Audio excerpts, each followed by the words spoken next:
Good afternoon friends, Anindita দিনলিপিতে সকলকে স্বাগত।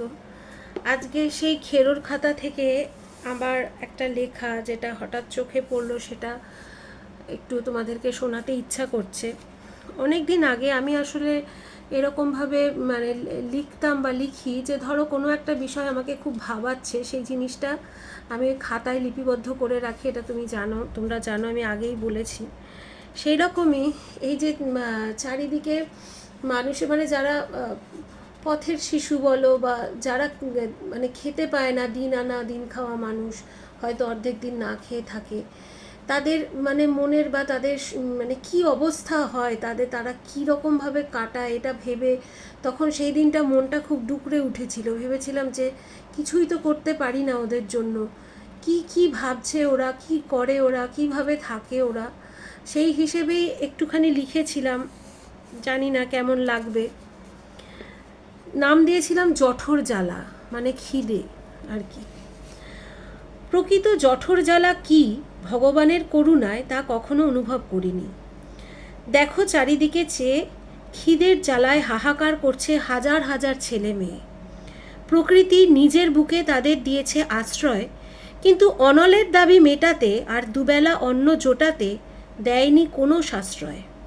অনাহারে অনাদরে হচ্ছে তাদের ক্ষয়।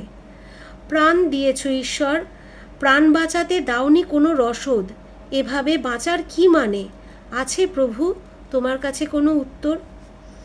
ছোট্ট শিশু যে বোঝেও না দিনপাতের ইতিবৃত্ত, ক্ষুধায় কাতর খাবার খেতে চেয়ে থাকবে সে কি অতৃপ্ত? খিদে পেয়েছে বলে সে মাকে, মাগো খেতে দাও।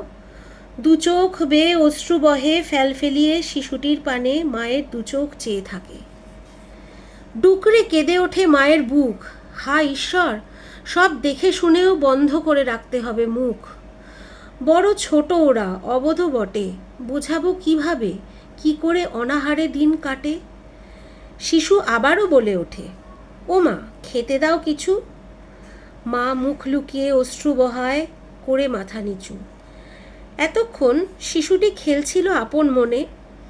আস্তে আস্তে সে বুঝতে পারল কেন মা তাকায় না তার পানে। হঠাৎ যেন বড় হয়ে যায় সে। মায়ের নত মুখ উঠিয়ে ধরে মায়ের কোলের কাছে এসে বসে। ছোট্ট ছোট্ট হাতে সে মায়ের মোছায় চোখের জল, যেন বলতে চায় মাকে, খরচ করো না মা, তোমার তো এটুকুই আছে সম্বল। কি বলবো, ভেতর থেকে ডুকরে কেঁদে ওঠে প্রাণ। এই সব শিশুরা ভালো থাকুক, এটাই চাই।